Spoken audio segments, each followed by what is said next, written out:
अपने आप को प्रभु के चरणों में समर्पित कर दो, अपने कर्मों को प्रभु के चरणों में समर्पित कर दोगे, बच जाओगे, माया के प्रहार से बच जाओगे। प्रभु कहते हैं जो शुभ शास्त्र के विधान के अनुसार कर्म किया गया और अशुभ जो शास्त्र के प्रतिकूल आचरण बन गया है, वो भी सब मैं संभाल लूंगा, तुम केवल मेरी शरण में हो जाओ, तुम्हें नहीं भोगना पड़ेगा। भगवान कह रहे हैं। अगर बुद्धि ही खराब है तो भगवान की बात समझ में कैसे आएगी। कितना बढ़िया कृपा करके भगवान हमें उपदेश कर रहे हैं। अगर शास्त्र प्रतिकूल भी आचरण हो गए तो तू चिंता मत कर, मेरी शरण में आ जा। अनंत माताओं जैसा दुलार लेकर प्रभु, पर अपने लोग ऐसे मूढ़ हैं, ऐसी मलिन बुद्धि है कि इस बात को हम समझते ही नहीं। मैं कर लूंगा, मैं सुखी हो जाऊंगा, मैं अभी तक ये किया है आगे भी ऐसा करूंगा। व्यर्थ का अभिमान पतन का मार्ग पुष्ट करता है।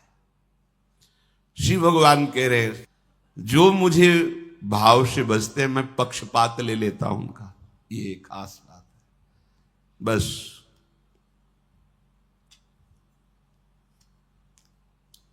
इसी बात से हम जीत गए। अगर केवल हिसाब हो तो हम कभी भगवत प्राप्ति नहीं कर सकते, कि तुम जो करोगे वही तुम्हें मिलेगा, तो हम कभी भगवत प्राप्ति के लायक ही नहीं हो सकते। बस ये बात हमें जिता देती है। ये भजन्तु माम भक्त्या मयि ते तेषु चाप्यहम्, मैं उनमें प्रकाशित हो जाता हूं और वो मेरे में प्रकाशित। जो मुझे प्रेम से भजता है, अब प्रेम है कि नहीं ये तो पता नहीं, पर प्रभु के सिवा और कोई है नहीं। वही जीवन है, वही हमारे सब हैं। राधा राधा राधा, इससे जीत गए। अगर हमारे हिसाब में देखा जाए तो ऐसा कोई तप सृष्टि में नहीं है जो भगवान को खरीद सके, ऐसा कोई सिद्धांत नहीं जो भगवान को अधीन कर सके। जैसे मां मेरा बच्चा है ऐसा मान करके हर समय आंतरिक दृष्टि रखती है, जरा सा भय उपस्थित होने पर आगे खड़ी हो जाती है। ये तो एक अंश का वात्सल्य है, वो वात्सल्य समुद्र है। बस इसी बात से हम जीत गए। नहीं तो भगवान जब अपने स्वभाव में हो तो हम कभी भगवत प्राप्ति नहीं कर सकते। भगवान का स्वभाव क्या? समोहम सर्वभूतेषु न मे द्वेष्योस्ति न प्रियः, मेरा कोई प्रिय नहीं है और कोई अप्रिय नहीं है। फिर तो हमारी बात नहीं बन पाती। अगर हमारी बात बनी है तो उनके दुलार से बनी है। उनका दुलार कैसे अनुभव में आया? कैसे आता है? अपनापन करने से। मेरे प्रभु जैसे भी है हम आपके हैं नाथ, अब आपके सिवा हमारा कोई सहारा नहीं। और ये बात जब वाणी से हृदय में उतर जाती है तो फिर जो चमत्कार जीवन में होता है वो किसी और साधन से नहीं होता है। मृत्यु से बचने के लिए बड़े बड़े उपाय किए जाते हैं। जब हार हो जाती है उपायों की, तब ये बात ध्यान आती है कि है कोई ऐसा जो मुझे बचा सकता है। नहीं, जीव का ऐसा स्वभाव बन गया है कि वो पहले भगवान की शरण होता ही नहीं है। वो जब तक हार नहीं जाता तब तक भगवान की शरण नहीं होता है। ये पक्की बात है, ये स्वभाव है उसका। आखिरी दम तक वो तिनके का भी सहारा लेने की कोशिश करेगा। जब तिनके का भी सहारा नहीं रह जाता तब वो हारे को हरिनाम, तब वो सहारा लेता है। अगर पहले ही ले ले तो हारना ना पड़े, उसे विपत्तियों का सामना ना करना पड़े। एक बार देवताओं ने देखा कि युद्ध में जितने असुर मारे जाते हैं, दैत्य, उन सबको भगवान शुक्राचार्य जी के पास संजीवनी विद्या है। विद्या का प्रयोग किया, तत्काल जीवित हस्त पुष्ट। भगवान बृहस्पति जी के पास ये विद्या नहीं। जितने देवता मारे जाते वो अंग भंग वैसी स्थिति में रहते, मृत तो मृत। भगवान बृहस्पति जी के पास ये विद्या थी नहीं, भगवान शुक्राचार्य जी के पास। देवताओं ने बृहस्पति जी को अपना गुरु माना और दैत्यों ने शुक्राचार्य जी को गुरु माना। अपने गुरुदेव की कहीं भी लघुता मन में भी नहीं आनी चाहिए। इसलिए देवताओं ने कभी बृहस्पति जी से ये प्रार्थना भी नहीं की कि आप संजीवनी विद्या सीख लीजिए, हम लोगों को जिलाने, कभी प्रार्थना नहीं की। गुरु महिमा है। पर उनके बड़े पुत्र का नाम कच्छ था।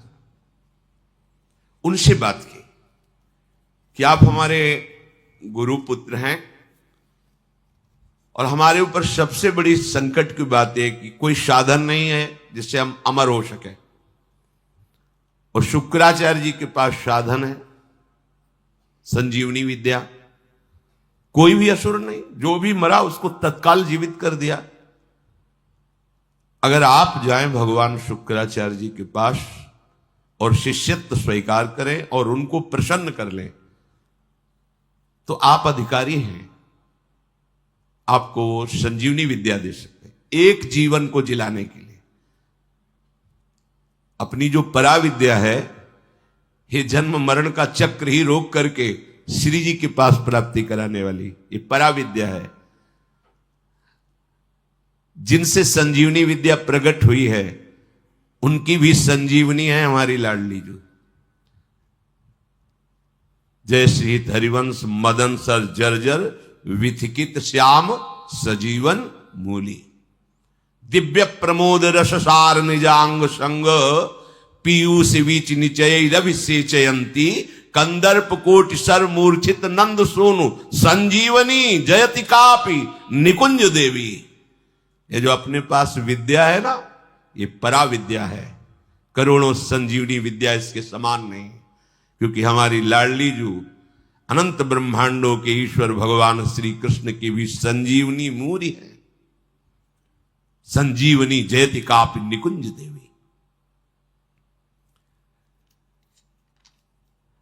देवराज इंद्र ने जब हाथ जोड़ करके प्रार्थना की, बृहस्पति भगवान के बड़े पुत्र कच्छ अभी 9 किशोर अवस्था को प्राप्त हुए थे।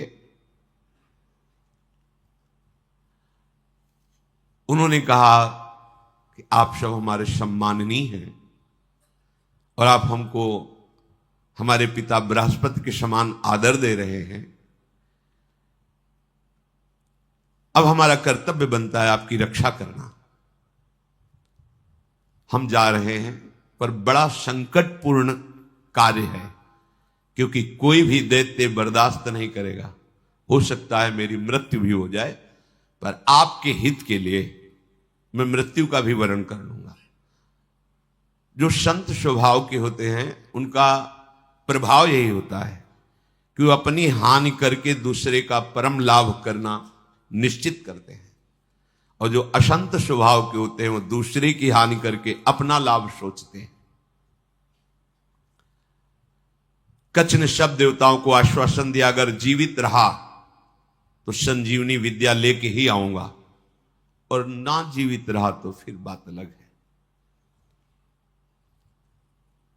इसमें परहित की भावना बहुत जोर की। परहित की भावना जहां होती वहां भगवान रक्षा करते हैं। सुख वांछा जहां होती वहां आसुरी भाव होता है, राक्षसी भाव होता है, फिर वहां दुर्गति होती है। श्री महान महिमा में भगवान के पिता होने का सौभाग्य जिन्हें प्राप्त हुआ दशरथ जी महाराज, उनको वो परम लाभ जो गीधराज जटायु को मिला नहीं मिला। पंख कटे हुए रावण के अस्त्र से तड़प रहे, प्राण कंठ में है, बस चितवत राम चरण की रेखा। आगे पड़ा जटायु देखा, चितवत राम चरण की रेखा। भगवान ने गोद में लेकर पिता की तरह उनका तर्पण आदि किया। वो जानता था कि मैं रावण से जीत नहीं सकता, पर जानकी का विलाप सुन करके पूरे बल से आक्रमण किया। दशानन के ऊपर, और इस गति को प्राप्त तो भगवान के सामने ही गीध देह का त्याग करके हरि रूप होकर भगवान के नित्य साकेत धाम को गया। परहित सबसे बड़ा धर्म है, परहित सरिष धर्म नहीं भाई। और यहां स्वसुख वांछा से ही हमारी सारी चेष्टाएं होती, इसीलिए आनंद की तो बात जाने दो, शोक भय संताप छोड़ ही नहीं रहा है। कच्छ जी दैत्यों की सभा में विराजमान भगवान शुक्राचार्य जी के पास गए, उन्हें प्रणाम किया और कहा मैं आपसे एकांत में प्रार्थना करना चाहता हूं। भगवान शुक्राचार्य जी ने एक तेजस्वी बालक एकांत समय दिया, प्रणाम करके कहा मैं अंगिरा ऋषि का पौत्र, भगवान बृहस्पति का पुत्र, मेरा नाम कच्छ है और मैं आपका शिष्य होना चाहता हूं। ब्रह्मन, मैं आपको गुरु रूप में वरण करता हूं। मैं 1000 वर्ष तक ब्रह्मचर्य रह करके आपकी सेवा करना चाहता हूं और आप इसके लिए मुझे मना मत करना, इसकी अनुमति दे देना। शुक्राचार्य जी ने कहा कच्छ सुस्वागतम तेस्तु प्रतिगृहणामि ते वचः अर्च सेह मर्च्यम त्वामर्चितोस्तु बृहस्पति। मुझे बहुत प्रसन्नता हुई कच्छ, तुम्हारे संकल्प का हम स्वागत करते हैं। शिष्य कौन है, किनका है, किस पक्ष का, यह नहीं देखा जाता। यदि वो शिष्यत्व स्वीकार कर रहा है और उसमें वो लक्षण हैं तो बिना किसी संकोच के, बिना कोई विचार के उसको स्वीकार कर लिया जाता है। ये धर्म की मर्यादा है, उसमें फिर नहीं देखा जाता आप कौन, कहां के, कैसे, नहीं। आप में आर्त भाव है, शरणागत होना चाहते हैं, वो स्वीकृत है। मैं तुम्हें स्वीकार करता हूं। तुम्हारा ये जो संकल्प है आदर का पात्र है। तुम्हारा सम्मान करना भगवान बृहस्पति का सम्मान करना है। तब कच्छ ने कहा कि आपने बड़ी हम पर कृपा कर दी। महाकांतिमान कच्छ बड़े ही सुंदर थे। उनके सामने जल लेकर संकल्प किया 1000 वर्ष तक मैं अखंड ब्रह्मचर्य रहूंगा।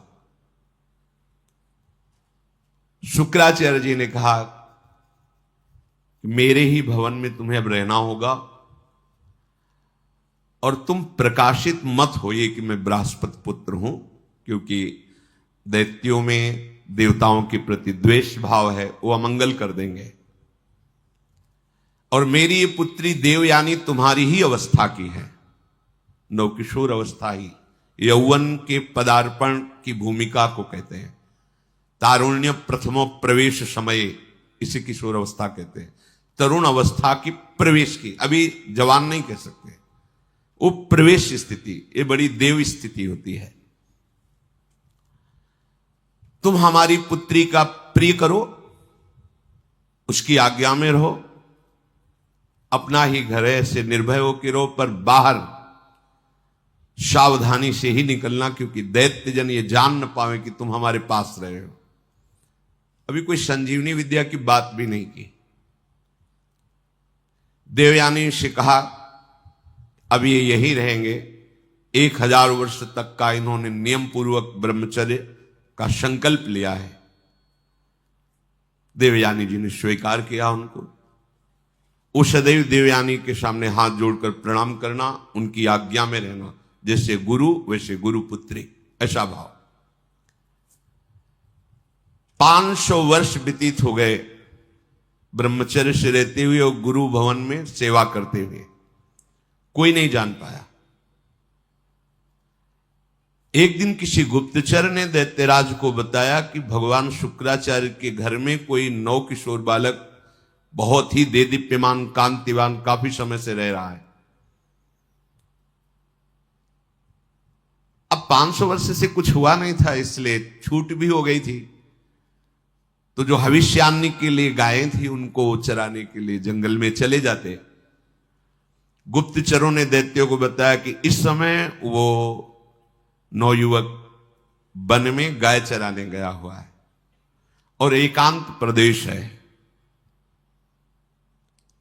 और हमने पता लगाया वो युवक कोई और नहीं, बृहस्पति जी का पुत्र कच्छ है। गुप्तचर भी बड़ी विद्या से युक्त होते हैं पूरा,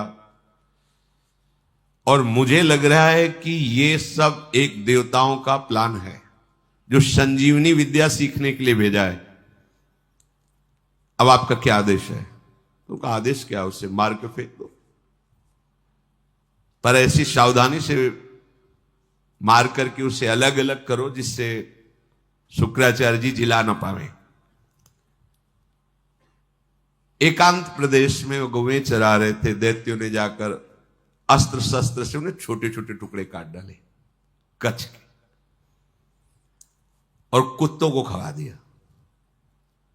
देखो, एक संजीवनी विद्या के लिए कष्ट सहना, और ये तो अंतिम है, अब संसार चक्र में ही नहीं आना। इसके लिए अगर एक बार कोई हमारे ऊपर प्रहार करे या शरीर छूट जाए तो मेरा घाटा थोड़ी है, शरीर तो वैसे ही छूटना है। अगर मुझे शरीर छोड़ने पर श्री जी मिल जाती है तो सस्ता बड़ा सौदा है, बहुत सस्ता सौदा है। प्राण दिए यह प्रेम न पाइए, और मुझे मिल रहा है तो दौड़ के पहले नंबर में खड़े होना चाहिए। ये तो एक संजीवनी विद्या है, प्राप्त तो है। दैत्यों के पास इतने सामर्थ्यशाली महात्मा भी हैं, क्या उनका स्वभाव बदला? क्या वो आनंद से तृप्त हुए क्या? लेकिन राधा राधा कह के देखो, ये राधा नाम परा विद्या है, अमृत है, तुम्हें तृप्त कर देगा। समस्त कामनाएं भस्म करके, कर्म बंधन से मुक्त करके, प्रेम में डुबोकर श्री जी के पास पहुंचा देगा। जहां न आना है न जाना है, जहां पाना तो खूब है, न गैस बनेगी, न मल बनेगा, न मूत्र बनेगा। दिव्य, न बुढ़ापा है, न कोई पीड़ा है, न कोई रोग है, चिदानंद शरीर। कोई भय नहीं कि कभी हटा दिए जाएंगे, दूसरा आएगा तो हमारी जगह ले लेगा, ऐसा नहीं। बस वहीं विश्राम मिलेगा। चलना है, मन में ठान लो, चलना है। पर यह बात कि जिस मार्ग में हम चल रहे हैं उसमें फूल ही फूल नहीं मिलेंगे, शूल भी मिलेंगे। शूल को देख के डरना नहीं, वो शूल फूल बन जाएंगे।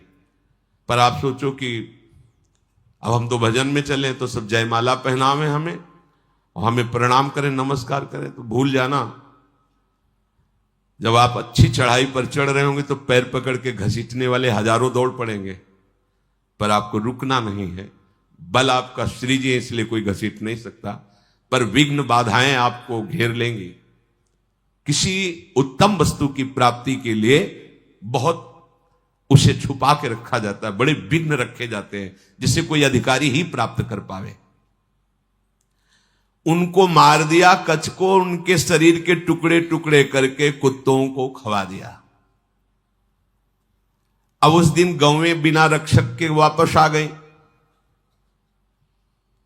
देवयानी जी ने देखा कि कच्छ तो आए नहीं, गौएं लौट आई।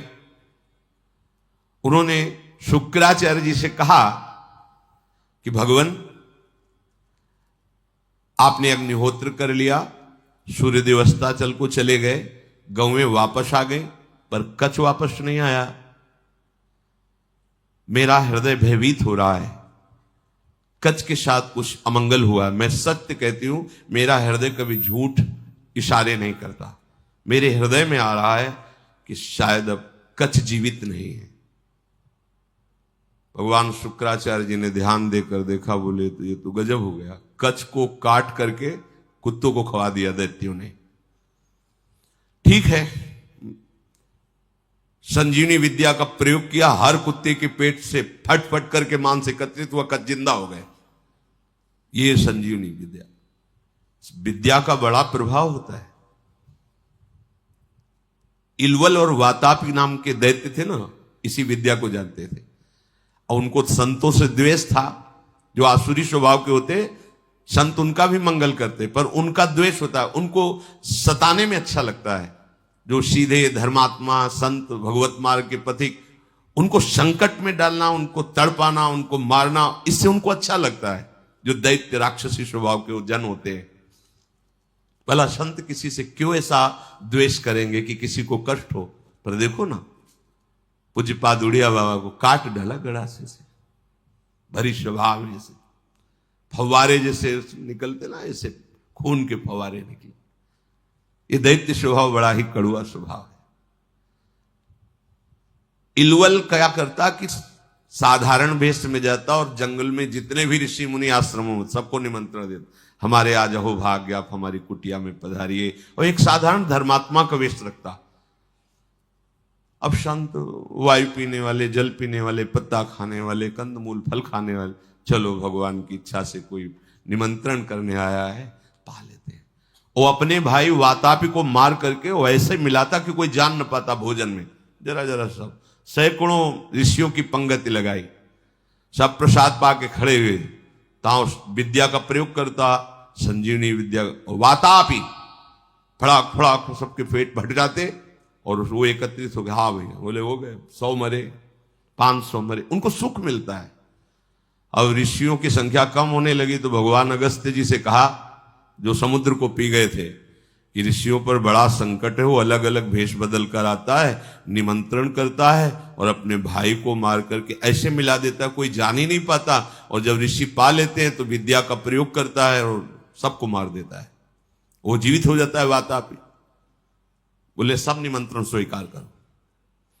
अगस्त्य जी बिना निमंत्रण के पहुंच गए, आगे बैठे। बोले भैया, थोड़ा हम सबसे ज्यादा पाते हैं, तो पहली पंगत में मैं आगे बैठा हूं, पहले मैं पालूं फिर दूसरे को परोसा जाए। ऋषि तैयार हो ना? सब ऋषियों ने कहा हाँ। अगस्त्य जी ने कहा पहले मुझे परो। उसने वही प्रक्रिया की, अपने भाई वातापी को मार करे पूरा चाट चाट के सब पा गए अगस्त्य जी।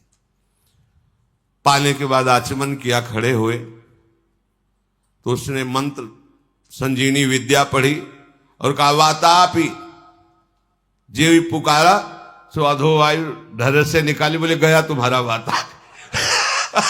अगस्त्य जी थे जो समुद्र को पी गए, समुद्र, अगाध समुद्र को पी गए। अधो वायु लिख बोले गया तुम्हारा वातापी। तुम साधारण सी सब पच गया, जितनी देर पाया उतने में हमारी जठराग्नि ने पचा करके हजम हो गया, खत्म तुम्हारा वातापी। कोई विद्या काम नहीं करती ब्रह्म विद्या के आगे, भगवत विद्या के आगे।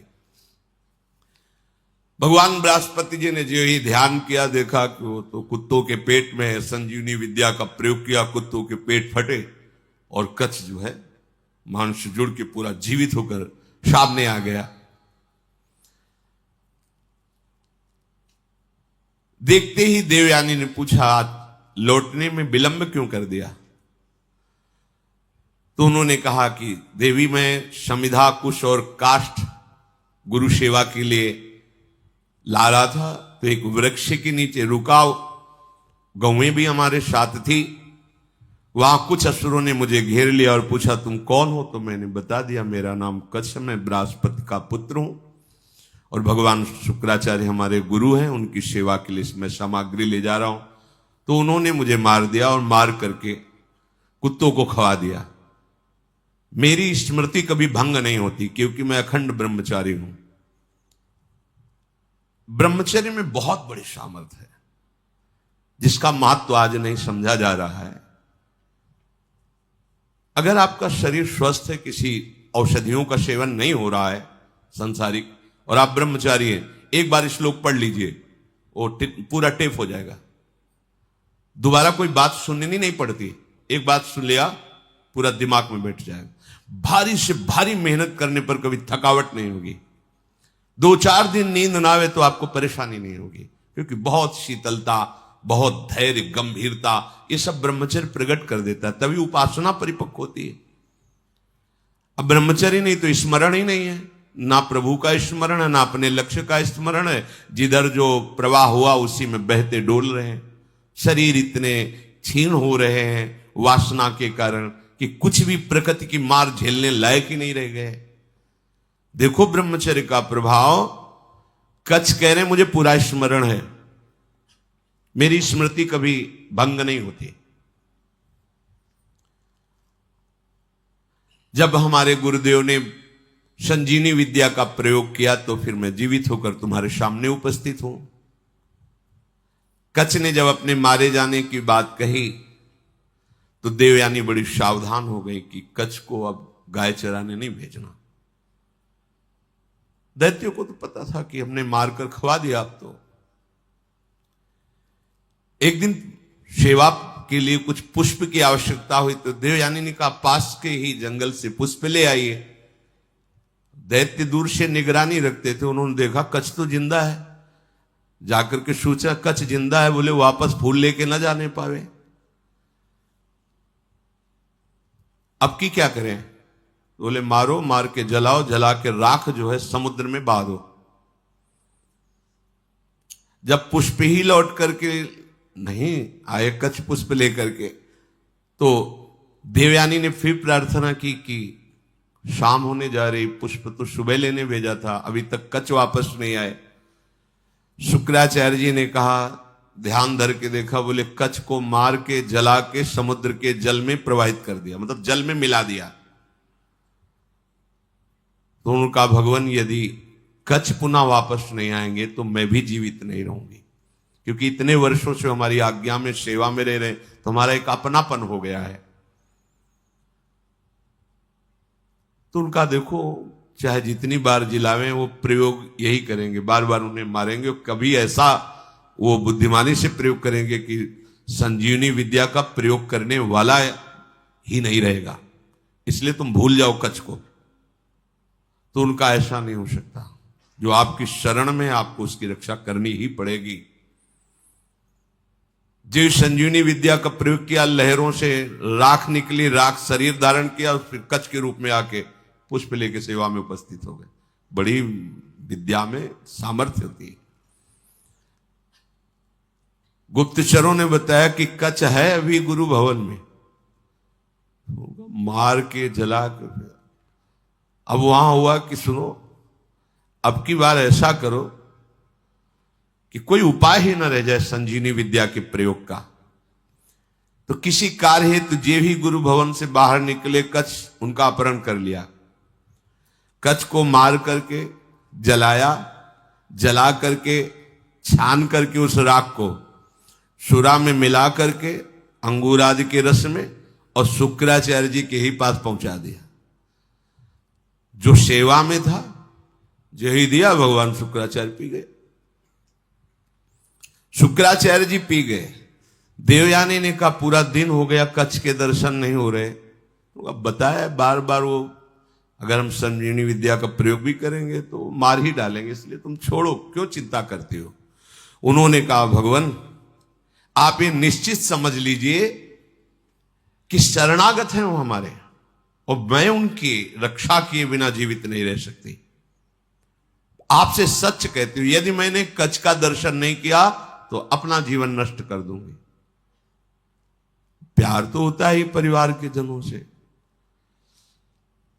शुक्राचार्य जी ने कहा बेटी, बृहस्पति का पुत्र कच्छ इस बार ऐसी घटना में स्थित है, या तुम्हारे पिता रहेंगे या कच्छ रहेगा।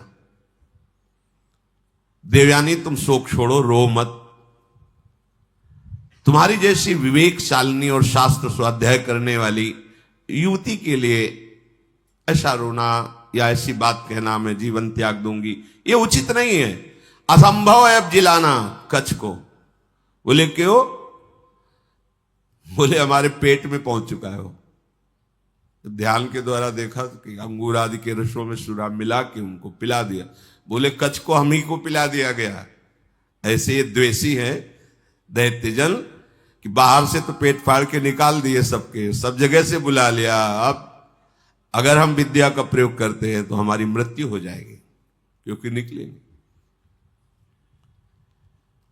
देवयानी ने कहा कि मेरे दुख को अगर दूर करना चाहते हैं तो कच्छ को बुलाना ही पड़ेगा। तो उन्होंने कहा इसमें कोई संशय नहीं कि दैत्य लोग बहुत द्वेषी हैं। मेरे शिष्य को मार डाला है भयंकर स्वभाव वाले दैत्य। ये जानते नहीं कि मैं कितनी सामर्थ्य से युक्त हूं। फिर भी मेरे शरणागत को कष्ट दे रहे हैं, विरुद्ध आचरण कर रहे हैं। मुझे लगता है कि अब इनके परास्त होने का समय आ गया है। जब कोई गुरुद्रोह करता है तो उसके नाश का निश्चित समय आ जाता है। इस तरह का अपराध चाहे वो देवराज इंद्र क्यों न हो, उसको भी भयभीत करके परास्त कर देता है। जो ब्रह्मचर्य के पालन में रत है, मेरी आज्ञा में रहता है, मुझे बहुत प्रिय है, उसका कोई अहित करे तो मानो मेरा ही अहित कर रहा है।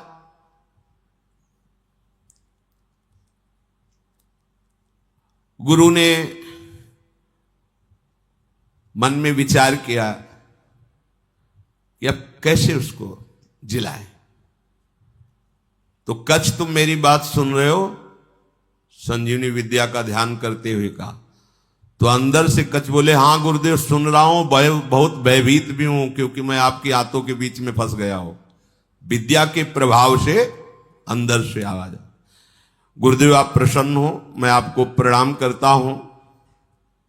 जैसे पुत्र का पिता पर और पिता का पुत्र पर स्नेह होता है, उसी प्रकार हमारा आपके प्रति और आपका हमारे प्रति स्नेह है।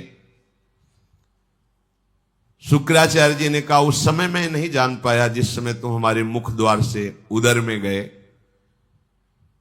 तो उनका, गुरुदेव आपके प्रसाद से और ब्रह्मचर्य से मेरी स्मरण शक्ति मरने पर भी नहीं छूटती। मुझे पूरी याद है। यदि आपने संजीवनी विद्या का प्रभाव किया और मैंने आपके पेट को फाड़ा तो सबसे बड़ा कलंकी मैं कहलाऊंगा कि गुरुदेव की हत्या करने वाला है। गुरुदेव, यद्यपि मैं कष्ट में हूं, पर मैं आपके पेट को, आप ऐसा संजीवनी विद्या का प्रयोग मत कीजिए जिससे आपकी मृत्यु हो जाए। मैं हर क्लेश सह सकता हूं, लेकिन गुरु के विरुद्ध नहीं चल सकता। आचार्यपाद, असुरों ने मुझे मार करके मेरे शरीर को जलाकर चूर्ण बना करके और अंगूर आदि के रस में मिलाकर आपको पिला दिया है। ब्राह्मी, आसुरी, दैवी तीनों मायाओं के आप ज्ञाता हैं। आपके होते हुए कोई भी माया उल्लंघन नहीं कर सकती। शुक्राचार्य जी ने कहा, बेटी दूसरा कोई कार्य कहो तो तुम्हारा प्रिय कर दें। अब कच्छ को बचा पाना बड़ा कठिन है, थोड़ी देर में मेरी आते कच्छ को पचा लेंगे। मेरे उदर के विदीर्ण होने के सिवा कोई दूसरा उपाय नहीं रह गया। अगर मैं ब्रह्म विद्या का प्रयोग करता हूं तो मेरे उदर में वो जीवित होंगे, उनका उदर, मेरा उदर फटेगा, मैं मर जाऊंगा। देवयानी जी ने कहा, पिताजी कच्छ का नाश नहीं होना चाहिए, क्योंकि आपका शरणागत शिष्य है और आपका वध होना ये मैं देख नहीं सकती, सह नहीं सकती। आप बड़े प्रवीण हैं, दोनों के बीच का रास्ता निकालिए। शुक्राचार्य जी ने कहा, बृहस्पति के पुत्र कच्छ, तुम हमारी बात सुन रहे हो? देवयानी तुम पे प्रसन्न है और मैं भी तुम्हारा हित करना चाहता हूं, इसलिए तुम सुनो, मैं तुम्हें मृत संजीवनी विद्या देता हूं। आए भी इसीलिए थे, आज तक नहीं कहा था। गुरु की शरण जिस भाव से हुआ जाता है, बिना मांगे वो बात पूरी हो जाती है, यदि आपकी निष्ठा और भावना है। देखो, ऐसी परिस्थिति दैत्यों ने प्रकट की विपरीत, लेकिन वही विपरीतता इनके लिए अनुकूलता का स्वरूप हो गई। शुक्राचार्य जी ने कहा, तुम सुनो, मैं तुम्हें संजीवनी विद्या का उपदेश करता हूं। संजीवनी विद्या का उपदेश किया और कहा, जब मैं अपने ऊपर प्रयोग करूंगा तो तुम बाहर निकलना, मेरा पेट फाड़ के तो मेरी मृत्यु हो जाएगी, फिर तुम संजीवनी विद्या का प्रयोग मेरे ऊपर करना जिससे मैं जीवित हो जाऊंगा।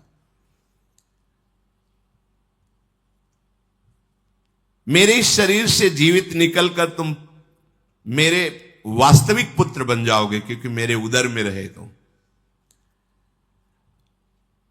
गुरु से विद्या प्राप्त करके सामर्थ्यशाली होने पर भी शिष्य को सदैव गुरु के प्रति दोष दृष्टि से रहित धर्मयुक्त दासता का भाव ही रखना चाहिए।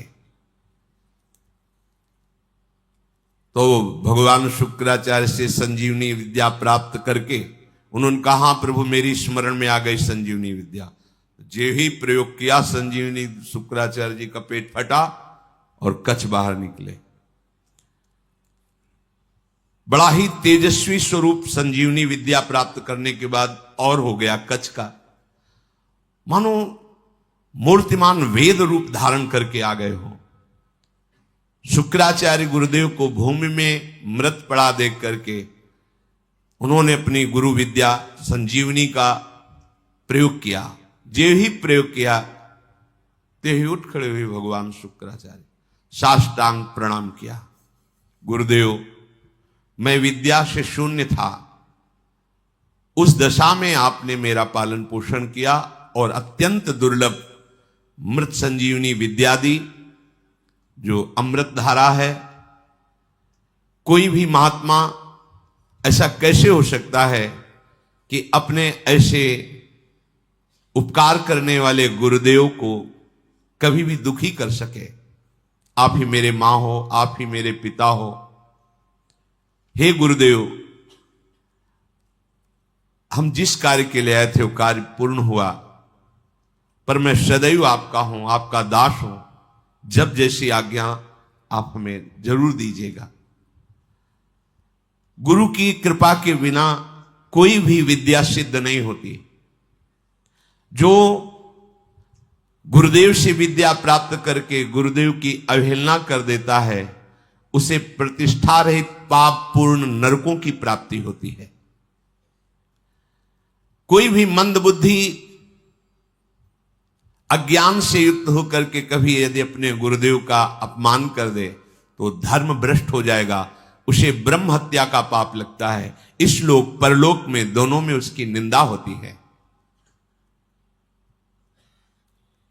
तपस्या की निधियों की निधि अप्रमेय शक्तिशाली महानुभाव शुक्राचार्य जी ऐसी बात सुनकर बहुत प्रसन्न हुए, गुरु निष्ठा देख करके। कच्छ ने देवताओं का कार्य सिद्ध कर दिया, संजीवनी विद्या उन्हें प्राप्त हो गई,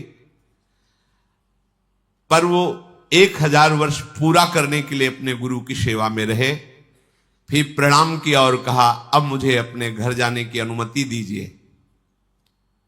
जब कच्छ का व्रत पूरा हो गया, गुरु ने उनको जाने की आज्ञा की, तो देवयानी ने कहा हमारी सेवा में रहे हो, मेरी आज्ञा के बिना कैसे जा सकते हो? आप उत्तम कुल विद्या तपस्या इंद्रिय संयम से सुशोभित हो रहे हो। महायशस्वी महर्षि अंगिरा जिस प्रकार मेरे पिताजी के लिए माननीय है, उसी प्रकार आपके पिता बृहस्पति मेरे लिए आदरणीय और पूजनीय है। तपोधन, अब मैं जो बात कर रही हूं उस पर ध्यान दीजिए। आपका ब्रह्मचर्य व्रत 1000 वर्ष का था, समाप्त हुआ, और मैंने आपको अंदर से वर्ण किया है कि तुम हमारे पाणी ग्रहण भाव को स्वीकार करके पति बनो। मंत्रोच्चारण पूर्वक विधि पूर्वक मेरे पिता के सामने मेरा पाणी ग्रहण करो। मैंने अंदर से ये भाव किया है। कच्छ ने कहा अब दोबारा ऐसा शब्द उच्चारण मत कर देना। देवयानी, तुम्हारे पिता भगवान शुक्राचार्य मेरे भी पिता हैं, क्योंकि मैं उनके उदर में रह चुका हूं। क्या कभी भाई अपने बहन के प्रति ऐसा भाव कर सकता है? तुम हमारी परम पूजनीय हो, ऐसे शब्द उच्चारण मत करना।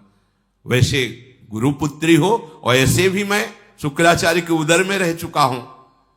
महात्मा भार्गव को तुम प्राणों से भी अधिक प्यारी हो। गुरुपुत्री होने के कारण मेरी परम पूजनीय बहन हो तुम। ऐसे शब्द उच्चारण मत करो। देवयानी, जैसे मेरे गुरुदेव तुम्हारे पिता शुक्राचार्य सदा मेरे माननीय है, बिल्कुल उसी तरह मैं गुरुदेव की तरह तुम्हारा सम्मान करता हूं, तुम्हारी आज्ञा में रहा हूं। ऐसी बात मैं सुनना भी नहीं चाहता। देवयानी ने कहा मैं आपका सम्मान करती हूं, आपकी भावना का, लेकिन जब से आप आए हैं और आज तक मैंने आपकी प्राणों की रक्षा की। मेरे ही कारण आप जीवित हो, मेरे ही कारण तुम्हें संजीवनी विद्या मिली। मैं हठ ना करती, तुम हमारे पिता के हाथों में ही पच जाते।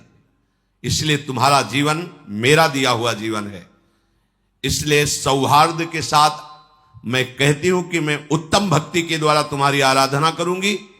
तुम धर्म के ज्ञाता हो, मेरे प्रति ऐसा भाव त्याग दो और मेरा पाणी ग्रहण स्वीकार करो। कच्छ ने कहा, उत्तम व्रत का आचरण करने वाली देवयानी, मैं तुम्हारी इस आज्ञा का कदापि पालन नहीं कर सकता। तुम्हें प्रसन्न होना चाहिए मेरे ऊपर। मैं तुम्हें गुरु से भी बढ़कर पूज्य दृष्टि से सदैव देखा हूं। मेरे हृदय में कभी तुम्हारे प्रति ऐसा भाव नहीं आया। मैं तुम्हारी ये बात नहीं सुन सकता। तुम मेरी बहन थी, बहन हो और बहन ही रहोगी, ये मेरा दृढ़ निश्चय है। अब मैं तुम्हारा आशीर्वाद चाहता हूं, मुझे आशीर्वाद दो और मैं अपने देवलोक को जाता हूं। तुम्हारा मंगल हो। ऐसा कहकर के प्रणाम किया कच्छ ने। यद्यपि धर्म से युक्त कच्छ की वाणी थी, देवयानी को गुस्सा आ गया। उनका, हमारी बात को ठुकरा रहे हो तो मैं श्राप देती हूं। जिस कार्य के लिए तुमने कठोर तपस्या की, यहां आए, संजीवनी विद्या सीखी, तुम्हारी संजीवनी विद्या निष्फल हो जाए। यह है, मिलते मिलते भी बात बिगड़ जाती, लेकिन हरि शरणम में बात नहीं बिगड़ती। ध्यान रखना। निमिषहु ना अकृपा जब चितये तब ऐसे। ये सब इतिहास इसीलिए तुम्हें सुना रहे हैं कि हमारे भगवान की शरणागति कितनी मीठी मृदु है। घोर अपराध बन जाने पर भी भगवान कभी त्यागते नहीं। इतना कई बार मरना पड़ा जिस संजीवनी विद्या के लिए, उसी का श्राप मिल गया, निष्फल हो जाए। अब तो होश उड़ गए। जिसके लिए इतना श्रम निष्फल। देवयानी, ये तुमने धर्मयुक्त कार्य नहीं किया। तुम गुरुपुत्री हो, गुरुपुत्री समझकर तुम्हें क्षमा करता रहा जब तुम बार बार पाणी ग्रहण की बात करती रही। मैंने आज तक कभी तुम्हें दोष दृष्टि से नहीं देखा, और तुम कामना से युक्त होने के कारण हमें शाप दे दिया। इसलिए मैं तुम्हें आज शाप देता हूं। आज के बाद कोई भी ब्रह्म ऋषि कुमार तुम्हारा पाणी ग्रहण ही नहीं करेगा। ये सामर्थ्य होती है, जो नियम से चलते हैं, भजन करते हैं, उनमें सामर्थ्य होती है। उनके वचन कभी मिथ्या नहीं होते।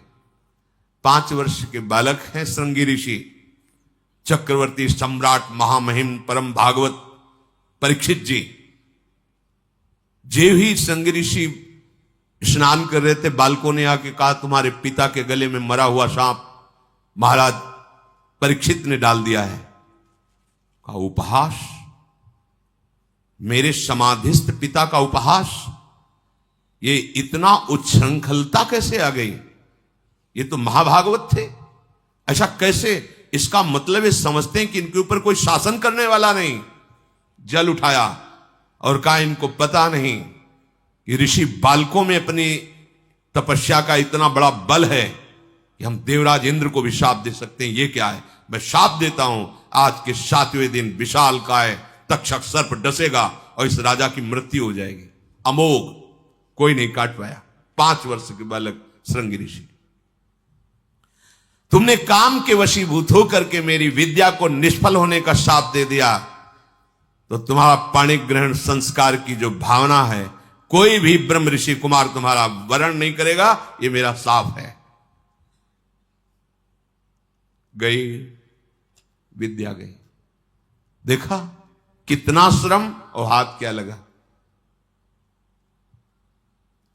अब देवताओं को भारी समस्या का फिर कोई उपाय नहीं। अब जब कोई उपाय नहीं होता, तब एक उपाय जागृत होता है, हरि शरणम। सब देवताओं ने भगवान को पुकारा, क्योंकि दैत्य बल से भी आसुरी स्वभाव में, और गुरु का इतना बड़ा प्रताप, संजीवनी विद्या संपन्न गुरु, कोई उपाय नहीं कि बचने का।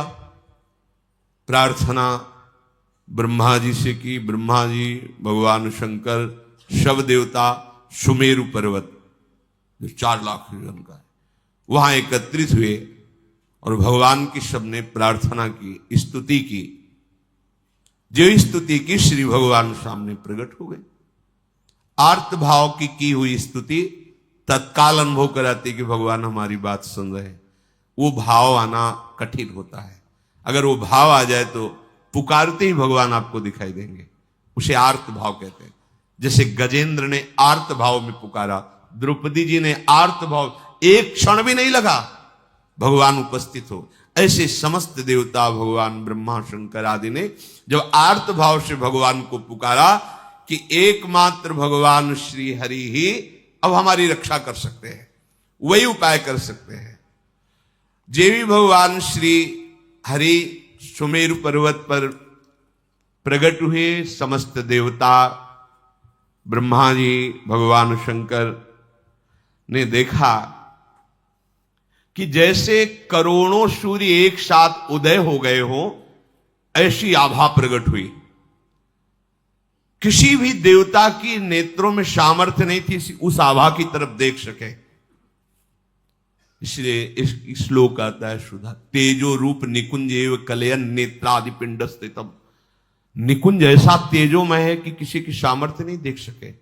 जब लाडली जी की सखियों की कृपा होती, जो आचार्य रूप से आई, वो जब दिव्य नेत्र देते तब निकुंज को करोड़ों सूर्य एक साथ जैसे प्रकट हो गए, ऐसी कांति प्रकट हुई।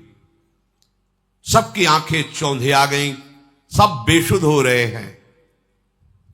भगवान ब्रह्मा शंकर आदि सावधान होकर के सुंदर झांकी की।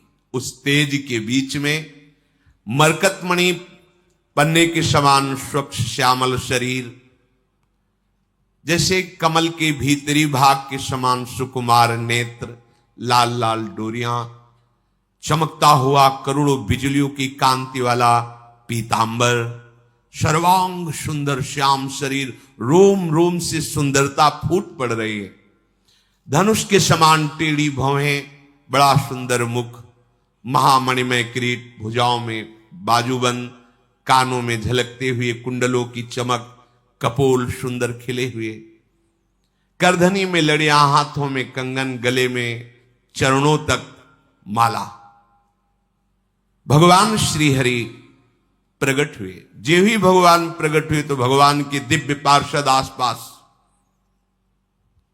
सब सेवा में उपस्थित, सुदर्शन चक्र आदि मूर्तिमान पार्षद रूप होकर सेवा में रहते हैं। जब आदेश होता है तो अस्त्र रूप धारण करके फिर लीला करते हैं, जैसा आदेश भगवान का होता है। समस्त देवताओं ने साष्टांग पृथ्वी पर लौट करके भगवान श्री हरि को प्रणाम किया और सबने भगवान की स्तुति की। अजात जन्म स्थिति संयमाया गुणाए, निर्वाण सुखार्णवाये, अणुरणिम्ने परिगण्य धाम्ने, महानुभावाय नमो नमस्ते। संपूर्ण सृष्टि का प्रादुर्भाव, स्थिति और प्रलय ये आपसे ही होती है, पर आप इससे संबंध नहीं रखते। होती आपसे ही है पर आप इससे संबंध नहीं रखते। जैसे चुंबक के आकर्षण से लोहा जो जड़ है वो चलायमान होता है, पर चुंबक की कोई इच्छा नहीं होती, उसका स्वाभाविक ऐसा आकर्षण है कि उसमें हलचल पैदा हो जाती है। ऐसे ही श्री भगवान की सामर्थ्य से सृष्टि का सृजन, पालन, लय होता रहता। भगवान निर्लेप है, निर्विकार है, प्राकृत गुणों से रहित एवं मोक्ष स्वरूप परमानंद के महान समुद्र, सूक्ष्म से भी सूक्ष्म और महान से भी महान, हे परमेश्वरशाली प्रभु श्री हरि, हम आपको बार बार नमस्कार करते हैं। समस्त देवताओं ने भगवान की स्तुति की और कहा, प्रभु आप ही हमारे रक्षक हैं। जब कोई विशेष संकट पड़ता है तब आप हमारी रक्षा करते हैं। ब्रह्मादि देवताओं ने स्तुति करके मौन होकर हाथ जोड़कर खड़े हो गए। यह स्वभाव है क्या? जब हार जाता है तब याद आती भगवान की। ये सबका स्वभाव, पहले ही भगवान की याद कर लो। पर वो जब किसी ऐसी विपत्ति में फंसता है कि कोई सहयोगी नहीं होता, तब भगवान की याद आती है। सब हाथ जोड़कर खड़े हो गए। समस्त लोगों के एकमात्र स्वामी भगवान श्री हरि ने कहा, ब्रह्मा, शंकर और समस्त देवताओं, सावधान होकर सुनो, ये मेरी सलाह है, इससे तुम सबका मंगल होगा। इस समय तुम्हें यह समझना चाहिए कि गुरु की कृपा है दैत्यों के ऊपर। तुम युद्ध में परास्त नहीं कर सकते। गुरु मेहरबान तो चेला पहलवान। भगवान कह रहे हैं तुम परास्त नहीं कर सकते। असुरों पर काल का एक छत्र कृपा प्रसाद है, क्योंकि वो गुरु सेवा में है, शुक्राचार्य जी को अनुकूल किए हुए हैं। उनकी इस समय कोई भी अभ्युदय या अवनति नहीं कर सकता। हमारा विचार है कि इस समय तुम्हें अस्त्र शस्त्र रहित होकर उनकी सभा में जाना चाहिए, नमस्कार करना चाहिए, उनसे मित्रता करनी चाहिए और फिर एक बड़ा कार्य का अनुष्ठान करो। जब तुम्हारा कार्य सिद्ध हो जाए फिर तुम भले उनसे लड़ाई करना। तुम्हारा कार्य होगा समुद्र मंथन, जिससे अमृत निकलेगा। उस अमृत को तुम पी लोगे तो संजीवनी विद्या की जरूरत ही नहीं, कोई देवता मरेगा ही नहीं। पर अमृत अकेले नहीं निकलेगा, मंथन में प्रयत्न करेंगे वो भी, पर वो अहंकार और द्वेष से युक्त होने के कारण उस अमृत के अधिकारी नहीं है। वो अमृत तुम्ही को मिलेगा। वो अमृत का प्रभाव है, जरा सा भी मुख में चला जाए तो कभी वो मरेगा नहीं। लेकिन ये अमृत पीकर देवता भी परम शांत या परमानंद में निमग्न नहीं है, वो भी अंदर से भयभीत रहते हैं, उनके अंदर भी कामनाएं हैं। इसलिए ये अमृत काम का नहीं है अपने। कौन सा अमृत? अपने लिए काम का। राधा नाम सुधा रसम, सुधा माने होता है अमृत। अमृत रस राधा राधा राधा, जहां पूर्ण निर्भयता, किसी से द्वेष ही नहीं। हरिवंश नाम लीन जे अजात शत्रु ते सदा। व्यवस्था मैं करूंगा। मंदराचल की मथानी होगी, वासुकी नाग की नेति होगी, समुद्र का मंथन करने की पूरी व्यवस्था मैं करूंगा। आलस्य प्रमाद छोड़कर विश्वास करो और जाओ। हाथ जोड़ो, प्रणाम करो दैत्यों को और उनको मिलाओ, अपने मित्र बनाओ और फिर ये बताओ कि दोनों मिलकर समुद्र मंथन करें और उसमें से अमृत निकलेगा और हम सब पान कर लेंगे। वो राजी हो जाएं। बिल्कुल क्रोध मत करना और जो कुछ भी निकले मेरे इशारे के बिना तुम स्वीकार करने की चेष्टा मत करना। देवताओं को आदेश देकर भगवान श्रीहरि उन्हीं के बीच में अंतर्धान हो गए। उनके चले जाने पर ब्रह्मा शंकर ने उस दिशा को नमस्कार किया जिधर भगवान अंतर्धान हुए। देवराज इंद्र, वायु देवता, अग्नि देवता, बड़े बड़े लोकपाल ईश्वर कोटि के जो देवता हैं, ये कोई अस्त्र नहीं, कोई शस्त्र नहीं, सर झुकाए हुए दैत्यों की सभा में प्रवेश। बड़े बड़े सेनापति, दैत्यों के उद्भट, देवताओं को परास्त करने की सामर्थ्य रखने वाले, अपने अपने अस्त्र संभाल लिए। और उनमें हुआ कि जब अस्त्र नहीं लिए और सर झुका के आ रहे, इसका मतलब ये युद्ध के लिए नहीं, इसका मतलब ये संधि भावना से आ रहे हैं। उन्होंने अपने अपने अस्त्र नीचे उतारे। देवता लोग गए और हाथ जोड़कर ऐसे किया। ऐसे ही काम बनता है। अगर अमृत पद प्राप्त करना है ना, तो जो गाली दे तो भी हाथ जोड़ना पड़ेगा। ये भगवान की सलाह है। अगर अमृत पद प्राप्त करना है तो देखो, यहां किसी का कोई यश व्यस नहीं रहता। पढ़ के देख लो, एक से एक सब माया सब धूल डालती चली है। किसका यश है? किसका यश है? एक समय आता है कि एक आदमी का यश फैल जाता है। दूसरा समय आता है कोई जानता नहीं कौन था, क्या, कैसा, धूल में मिल गया। ये यश, ये कीर्ति, ये प्रणाम, ये नमस्कार, रुपया, पैसा, बिल्डिंग, माया, ये सब छलावा है। केवल जीने के लिए इन वस्तुओं को अपना आराध्य मानकर समय नष्ट करना बड़ी मूढ़ता होगी। अखंड भगवान का स्मरण चल रहा है, और वो जैसे रखें उनका कार्य है। अपना लक्ष्य केवल प्रभु होना चाहिए। प्रभु की सिवा और कुछ सब व्यर्थ है, सब व्यर्थ है। मरे तो क्या रह गया, क्या रह जाएगा? आप देखो कितने बड़े बड़े यशस्वी जन हुए हैं, बलवान, धर्मात्मा। कौन जानता है, भगवान का नाम नहीं ले रहे तो तुम्हारा नाम क्या लेंगे? और यहां इतनी बुद्धि हमारी देहाभिमान से युक्त है कि अगर परोपकार के लिए छोटा सा पौशाला भी खोलेंगे तो पूरे परिवार का मैं जिला पता तक, नंबर तक उसमें डाल देंगे। ऐसा देहाभिमानपूर्ण। अगर एक पंखा लगाएंगे तो हर पंखुड़ी में वो नाम लिखा होगा, जिला लिखा होगा, बाप माता का सबका नाम, मतलब एक पंखे से ही पूरे पितर तर जाएंगे। ऐसा देहाभिमान पुष्ट है कि हमारा नाम हो, हमारी कीर्ति हो। अरे भगवान का नाम तुम नहीं जप रहे हो तो तुम्हारा नाम कौन जपेगा, तुम्हारी कौन कीर्ति गाएगा? इसलिए यदि अमृत पद प्राप्त करना है तो झुकना सीखो, सर झुकाना सीखो सबके चरणों में, क्योंकि सब में मायाधीश भगवान गुप्त रूप से विराज। वो देख लेंगे कि अहंकार रहित हो, तुम्हें अमृत पद दे देंगे। भगवान ने सलाह दी, यदि तुम्हें अमृत पान करना है तो तुम्हें सर झुकाना पड़ेगा। इसीलिए भगवान के भक्तों को देखो, कितना भी सताया जाए कभी विरोध नहीं करते। जोई जोई प्यारो करे सोई मुहि भावे।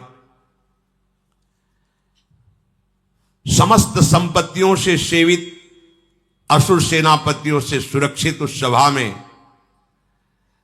देवताओं ने कहा कि हमारे मन में एक विचार आया है, क्या आप लोग सहयोग करेंगे? हम दोनों मिलकर के यदि समुद्र मंथन करें और उससे अमृत निकलेगा, पक्का निकलेगा, हमें विश्वास है, क्योंकि भगवान ने बताया था। अगर आपको जचे तो आप स्वीकृति दे दो तो उपाय किया जाए अमृत मंथन का। तो वहां शंबर, अरिष्ट नेमी, त्रिपुर निवासी बड़े बड़े बलवान दैत्य बैठे थे। उन्होंने कहा अमृत मिल जाएगा तब तो सब बढ़िया बात बन गई। अब इसमें समझौता की क्या बात है, हम सब एक ही है, चलो समुद्र मंथन प्रारंभ करते हैं। सबने मंथन के लिए स्वीकृति दे दी, समुद्र मंथन के लिए। भगवान ने बताया था कि मंदराचल की मथानी होगी, 11,000 योजन ऊपर, 11,000 नीचे। एक योजन का मतलब 4 कोस, 11,000 का मतलब 11 का मतलब 44,000 कोस, 44,000 कोस ऊंचे। और नीचे मूल जड़ भी 11,000 उखाड़ के लाना है समुद्र के समीप, और इसकी मथानी बनानी है। मंथन किसका हो रहा है? समुद्र का। अब बड़े बड़े बलवान देवता दैत्य मंदराचल को ललकारते हुए, गरजते हुए उखाड़ तो लिया, पर फिर संभाल नहीं पाए। संभाल नहीं पाए तो सैकड़ों देवता और दैत्य चटनी बन गए, इतना बड़ा पहाड़। अब देवताओं ने भगवान का स्मरण किया कि प्रभु शुरुआत से अमंगल शुरू हो गया, और डर गए सब कि अब ये तो घटना इतनी घट गई, इसी में हजारों देवता दैत्य पिस गए तो कैसे काम चलेगा। भगवान जिनकी पंखों से सामवेद उच्चारण होता है, उन गरुण जी के ऊपर विराजमान मंद मंद मुस्कुराते हुए आए। जो देवता दानों चकनाचूर हो चुके थे, किसी के कंधे टूट गए थे, किसी का हाथ टूट गया, किसी के कमर टूट गई, कोई मर गया। भगवान गरुड़ पर बैठे हुए ही अमृतमयी दृष्टि से देखा, सब स्वस्थ, सब जीवित। कर तुम अकर तुम अन्यथा कर तुम। ऑपरेशन नहीं करना पड़ा हड्डियों का, औषधि नहीं लगानी पड़ी। समझो, भगवान बिना औषधि के भी सारी औषधियों में सामर्थ्य उन्हीं के है। अगर कोई औषधि काम कर रही है तो भगवान की ही सामर्थ्य है। वो आपको, आपके मन को, आपके हृदय को परम शीतल कर देंगे। इसलिए सब औषधियों की औषधि हरिनाम है, विश्वास करो। अमृतमयी दृष्टि से सबको स्वस्थ और जीवित कर दिया। इसके बाद गरुड़ जी को आदेश किया, गरुड़ जी थोड़ा नीचे उतरे, ऐसे ही जैसे कोई कमल का फूल पकड़े, ऐसे भगवान ने मंदराचल को उठाया, गरुड़ जी के एक पंखे पे रख लिया और कहा चलो समुद्र के किनारे सब, और समुद्र के तट पर जाकर मंदराचल को विराजमान किया। भगवान के आज्ञानुसार वासुकी नाग को बुलाया गया और कहा तुम्हें हम वचन देते हैं कि अमृत में तुम्हारा हिस्सा होगा, पर आपको नेति का काम करना पड़ेगा। वासुकी नागों के राजा है, हजारों फड़धारी, विशाल काय, वो भी आनंदित हुए और समुद्र मंथन में मंदराचल की नेति, वो रस्सी बनने का काम किया। अब उत्साह सहित मंदराचल को समुद्र में पधराया गया, ऊपर से वासुकी नाग की नेति बनी, समुद्र मंथन आरंभ किया गया। भगवान ने देवताओं को इशारा किया हमारे साथ आओ, वो वासुकी नाग के मुख को की तरफ असुर लोग हट गए, बोले हमको तुम इतना नीच समझते हो कि सांप की पूंछ पकड़ेंगे, नहीं होगा समुद्र मंथन। भगवान यही चाहते थे। भगवान ने कहा नहीं, आप अगर आपको ऐसा लगता है चलो सब पूंछ पे चलो, क्योंकि जब मंथन होगा तो भारी विषाग्नि निकलेगी वासुकी नाग के मुख से। असुर स्वभाव के जो होते ना, उनको यही, अगर उनका मंगल भी चाहो ना तो उनको अमंगल ही अच्छा लगता है। उन्होंने कहा कोई हम ऐसे वैसे नहीं है कि हम सांप की पूंछ पकड़े, तुम आगे रहो हम पीछे, नहीं समुद्र में। भगवान ने कहा आइए आइए आइए पकड़िए, और देवता उसका काम बन गया, चलो पूंछ की तरफ चलो। अब देवताओं ने पूंछ की तरफ और असुर मुख की तरफ, लक्ष्य है अमृत प्राप्ति, समुद्र मंथन प्रारंभ किया। लेकिन जेव ही घुमाया तो मंदराचल धसने लगा। फिर भगवान से कदम कदम पर भगवान की जरूरत है भगवत प्राप्ति के लिए। चाहे जितने बड़े तपस्वी, साधना, ज्ञानी, बैरागी कोई भी हो, बिना भगवान के, चाहे उन्हें गुरुदेव भगवान बोलो चाहे भगवान बोलो, बातें उनके बिना कृपा प्रसाद के, ये तो अमृत है सृष्टि का, वो तो ज्ञानामृत है, प्रेमामृत है, उसकी प्राप्ति कैसे हो सकती? सब कुछ ठीक, मंथन प्रारंभ, मंदराचल धसने लगा। अगाध समुद्र, भगवान का चिंतन किया, भगवान की प्रार्थना की कि प्रभु कृपा करके अब तो सहयोग करो, नहीं तो सब किया कराया। सबके मुंह में उदासी छा गई। भगवान ने तुरंत एक विशाल काय कच्छप का रूप धारण किया। सत्य संकल्प भगवान की इच्छा करते ही 1,00,000 योजन की पीठ है जिनकी, 4,00,000 कोस तक कच्छपावतार भगवान का, 1,00,000 योजन की फैली, 1,00,000 योजन प्रस्तारिणा द्वीप युवा परो महान, मानो कोई बहुत बड़ा द्वीप प्रकट, 4,00,000 कोस, 1,00,000 योजन, 4,00,000 कोस भगवान की पीठ थी, कच्छप भगवान। सबके देखते देखते मंदराचल के नीचे चले गए। मंदराचल से मानो जैसे पीठ में कोई खुजली करे, ऐसे ऐसे कच्छप भगवान को खुजली सी लगी और आराम करने लगे। मंदराचल की अब तह मिल गए, कच्छप भगवान की पीठ पर मंदराचल। अब तो मंदराचल को घुमाना प्रारंभ किया गया। समुद्र मंथन संपन्न करने के लिए असुरों में भगवान आसुरी शक्ति के रूप में, देवताओं में दैवी शक्ति के रूप में, वासुकी नाग में निद्रा के रूप में, नीचे कच्छप के रूप में, ऊपर सहस्त्रावाव रूप रख करके पकड़े हुए सबसे ऊपर चोटी पे, ये किसी को पता नहीं। पूरा का पूरा मंथन भगवान ही से हो रहा है। इसीलिए कहते हैं अहंकार मत करो, साधना तुमसे नहीं हो रही, भगवान करा रहे हैं। बात को समझो। लग रहा है कि देवता और दैत्य कर रहे हैं, शुरू से अभी तक देख लो, सलाह देने वाले, मार्ग बताने वाले, व्यवस्था करने वाले, और फिर अमृत का हरण भी होगा तो वो भी छुटा के तुम्हें पिलाने वाले। अगर भगवान श्री हरि का आश्रय नहीं लिए तो ये तो प्रकृति के मंथन से, प्राकृतिक ही तो है समुद्र, और यहां ज्ञान समुद्र के मंथन से प्रेमामृत का पान करना है। इनमें बिना जगत गुरु श्री कृष्ण के कौन विजय प्राप्त कर सकता है? बोले इसमें गुरु की क्या आवश्यकता है? तो चल के देख लो, मिल जाए तो बता देना आके। आज तक किसी को मिला हो, इतिहास साक्षी हो तो बता देना। बिना गुरु का आश्रय लिए, और वो गुरु भगवान ही है। भगवान गुरु, गुरु भगवान। अब समुद्र मंथन बड़ी दृढ़ता से प्रारंभ हुआ।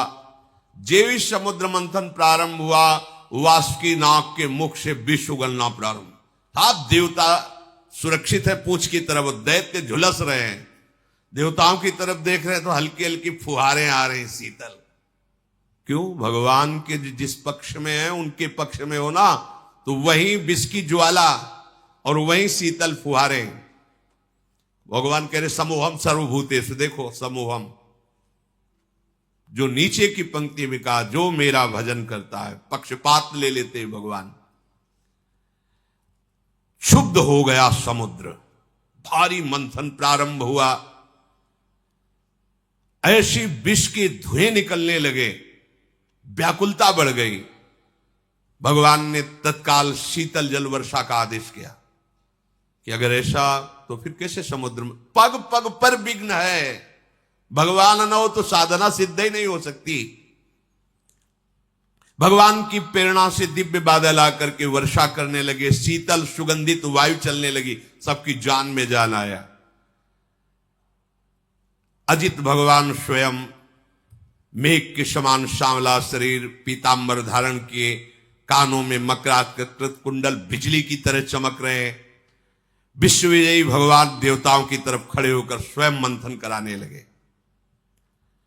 अब बड़े वेग से मंदराचल घुमाया जाने लगा, समुद्र में खलबली मच गई। समुद्र ने भी हाथ जोड़कर कहा कि महाराज मेरे तो प्राण ही चले जाएंगे। बोले तुम भी धैर्य रखो, सहो, तुमको भी अमृत का छींटा मिल जाएगा। अमृत के लोभ से देखो, और ये अमृत देवता पीकर भी किस सुख को प्राप्त कर रहे हैं, देख लो। ये नामामृत, लीलामृत के सामने कुछ नहीं। ब्रह्मा जी रोज प्रणाम करते हैं भगवान के भक्त को। ये भगवान की भक्ति के समान जो प्रेमामृत है, कहीं नहीं, कहीं नहीं। जो अमृत पिए हुए देवता, उनसे भी श्रेष्ठ मानव देह कहा गया है। देव दुर्लभ ही होनी कही गई। क्यों? क्योंकि इसमें तुम नामामृत का पान कर सकते हो, ज्ञानामृत का पान कर सकते हो, प्रेमामृत का पान कर सकते हो। अब तो जे ही मंथन शुरू हुआ तो हलाहल विष निकला। मंथन काय के लिए हो रहा है? अमृत के लिए।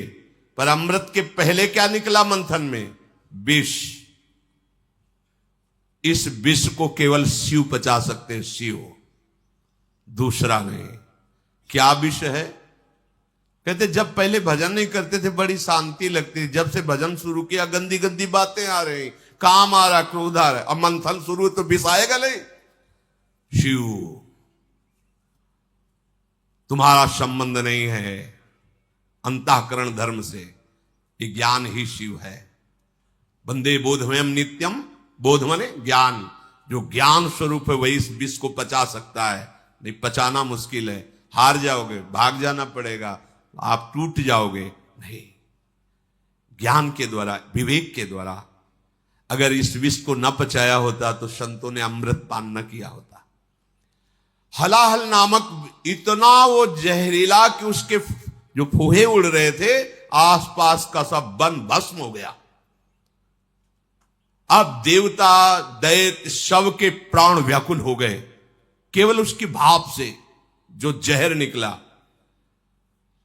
भगवान ने कहा कि चलो सब कैलाशपति का स्मरण करो, देवाधिदेव महादेव भगवान शंकर ही बचा सकते हैं। भगवान सदाशिव को पुकारा, अंबा के साथ भगवान प्रकट हुए। ऋषि मुनि देवता दैत्य सब प्रणाम करके प्रार्थना कर रहे। तीनों लोकों का अभ्युदय और मोक्ष जिन ऋषियों ने संकल्प करके कि सबका मंगल हो, वो सब ऋषि भी आ गए और स्तुति करने लगे भगवान शंकर की। देव देव महादेव भूतात्मन भूत भावन त्राहिनः शरणापन्नास त्रैलोक्य दहनाद विषाद। हे देवताओं के भी आराध्य देव, देवाधिदेव महादेव, अब आप ही समस्त प्राणियों की रक्षा कर सकते हो। हम सब आपकी शरण में आए हैं। ये त्रिलोकी को भस्म कर देगा विष। अगर इस विष को नहीं पचाओगे तो स्थूल सूक्ष्म कारण तीनों इस विष से व्याप्त हो जाएंगे। जिस काम के लिए ये मंथन शुरू हुआ था साधना का, वो काम पूरा नहीं हो पाएगा। इस विष को पचाना ही होगा, शिव रूप होकर, जीव रूप होकर नहीं। देहाभिमानी जीव, अंतःकरण धर्म का दृष्टा शिव। अंतःकरण पर काम आदि का वेग आ रहा है, ना कि मेरे में। अगर ये ज्ञान नहीं रखोगे, हमारा मन ऐसा, हमारा मन ऐसा, ढो मन की सारी बातें, उसी में फंसे रहो। मन थोड़ी तुम हो, अंतःकरण में स्फुरित हो रहा, तुम उसको देख रहे हो। उसकी गंदी बातें मत स्वीकार करो, मत उसको सपोर्ट करो, जीत जाओगे। इस त्रिलोकी को भस्म करने वाले उग्र विष से आप हमारी रक्षा कीजिए। भगवान शंकर से जब स्तुति की समस्त लोकपालों ने, प्रजा का संकट देखकर अकारण करुणा करने वाले भगवान शंकर ने अपनी प्रिया अंबा सती जी से कहा, देवी देखो तो बड़ा संकट उपस्थित हुआ इनके ऊपर। यद्यपि लालसा थी अमृत की, और निकला पहले विष। और सिद्धांत भी है, यत तज्ञे विषम्युत परिणामे अमृतोपमम। ये विष जैसा लगता है, 2 बजे उठना और फिर दिनचर्या करना, ब्रह्मचर्य से रहना, भजन की भावना में डूबना, किसी से कोई भी व्यवहार नहीं, मनोरंजन नहीं, ये सब विष जैसा लगता है। इसका परिणाम अमृत होगा। अब मेरा कर्तव्य बनता है कि मैं इन्हें निर्भय कर दूं। सबकी रक्षा करना सामर्थ्यशालियों की सामर्थ्य का प्रयोग है। सज्जन पुरुष अपने क्षणभंगुर प्राणों की भी बलि देकर दूसरे की रक्षा करते हैं। देखो, कोई भी कार्य करने के पहले अपने अर्धांग से अनुमति लेना ही चाहिए। यहां प्रमाण दे रहे हैं जगत गुरु भगवान शिव, सती जी से कह रहे कि अब हमारे इनकी रक्षा करने आप आदेश कीजिए, आप सहमति दीजिए। उनके ऊपर कृपा करना ही है, और इस कृपा से मुझे पता है कि मुझे श्री हरि का प्रेम प्राप्त होगा, क्योंकि श्री हरि के ही द्वारा प्रेरित ये कार्य हो रहा है। चराचर जगत में जब श्री हरि प्रसन्न हो जाते हैं तो फिर उसको और कुछ प्रसन्न करना बाकी नहीं रहता किसी के लिए। मैं इस विष का भक्षण करूंगा। विश्व के दाता, जीवन दाता भगवान शंकर जब सती जी से ऐसा कहा तो सती देवी ने उस प्रस्ताव को पास किया। हाँ ठीक है भगवान, आप जगत अम्बा है ना, जगत मंगल के लिए, और अपने प्रभु का वो सामर्थ्य भी जानती है। भगवान ने उस विष को आकर्षण किया खप्पर में, पूरा विष, और भगवान शिव उस हथेली के पात्र में रखकर विष को पान कर गए। बड़ा प्रभावशाली था, इसलिए हृदय में नहीं जाने दिया, बाहर नहीं रहने दिया, ये गले में रोक लिया। हलाहल विष उसने प्रभाव दिखाया, पूरा कंठ श्याम वर्ण का हो गया। इसलिए भगवान शिव का एक नाम नीलकंठ भी है। जिस समय भगवान शिव वो विष पी रहे थे तो उससे एक छोटा सा एक विष की बूंद गिरी, उसी से जितनी जहरीली औषधियां, जहर और सर्प बिच्छू आदि जो जहरीले जंतु, उसी जहर से हुआ। अगर पूरा जहर होता तो क्या होता, सब भस्म हो जाता त्रिभुवन। भगवान शिव ने उसे गले में रोक लिया।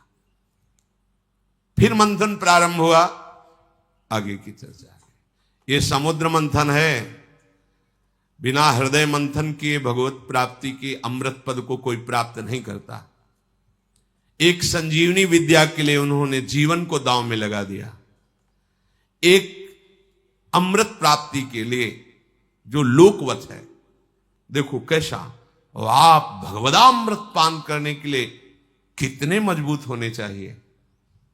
इससे किसी ने कुछ कह दिया, आप रो रहे हो, कोई थोड़ा विघ्न आ गया, भजन छूट गया, उदास बैठे हो, भगवान तुम्हारी क्या यही भगवत्ता है, एक सुख सुविधा दी थी वो छीन लिया, अब कोई हमारा नहीं रहा वो छीन, ये सब बहुत नीचे स्तर के। तुम बहादुर हो, ऐसे सूरवीर हो कि त्रिभुवन में तुम्हारे कोई कदम को लड़खड़ा न सके, रोक न सके भगवत प्राप्ति, क्योंकि सहयोगी हमारे प्रभु हैं। देखो ना, समुद्र मंथन में अगर प्रभु ना हो तो प्रारंभ ही नहीं होता।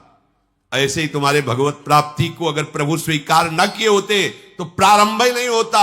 यही सर आवत अति कठिनाई, राम कृपा बिनु आई न जाई, गृह कारज नाना जंजाला, तेति दुर्गम शैल विशाला। पहाड़ जैसे हैं ये घर परिवार के मोह ममता, इसको जो लांघ कर तुम आए हो ना, तो हरि ने तुम्हें घसीटा है। वही अमृत पद तक सहयोग करते हैं और वही अमृत पद के रूप में मिलते हैं। इसलिए साधक को कहा जाता है कर्ता भाव छोड़ो। ये मत सोचो कि आप कुछ कर रहे हो, आपसे प्रभु करा रहे हैं। जैसे समुद्र मंथन में सब कुछ प्रभु कर रहे हैं। मंदराचल लाने वाले, सलाह देने वाले अर्थात प्रेरणा करने वाले, फिर मंदराचल को लाने वाले, फिर मंदराचल को रोकने वाले, फिर ऊपर से मंदराचल को दबाने वाले, वासुकी नाग में निद्रा के रूप में, देवताओं में दैवी शक्ति के रूप में, असुरों में आसुरी शक्ति के, वही सब रूप में कर रहे हैं। हमारे जो भी भागवतिक साधना होती, मेरे प्रभु मेरे हृदय में बैठकर करा रहे हैं। कर्ता भोक्ता भाव नष्ट हो जाएगा, अमृत पद की प्राप्ति होगी। भगवान ही इस विषैले काम क्रोध आदि से हमारे को बचाते हैं, अपनी सामर्थ्य नहीं। कभी किसी को अहंकार नहीं करना चाहिए। यदि जितेंद्री हो, धर्म से चलते हो, भजन कर रहे हो, तो भगवान की कृपा से कर पा रहे हो। अगर उनकी कृपा का छत्र हट जाए तो अभी आपको दिखाई देगा कुछ नहीं हो, कुछ नहीं हो। जहां कहीं किसी बड़े महात्मा को कभी ऐसा लगा तो भगवान ने अनुभव करा दिया। जैसे देवर्षि नारद जी बहुत बड़े महापुरुष हैं, काम विजयी, जरा सा लगा तो आपने चरित्र सुना। दुर्वासा जी बड़े महान महात्मा है, कोई साधारण थोड़ी, भगवत स्वरूप है, लेकिन जरा सा अहम आ गया तो देखा त्रिभुवन में भागे घूमे। अगर कहीं किसी को कोई भी विभूति नजर आती है अपने में, तो भगवत कृपा को देखो, अहंकार मत करो, क्योंकि वास्तविक भगवत कृपा से ही मार्ग चला जाता है। शेष चर्चा आगे। श्री राधा वल्लभ लाल।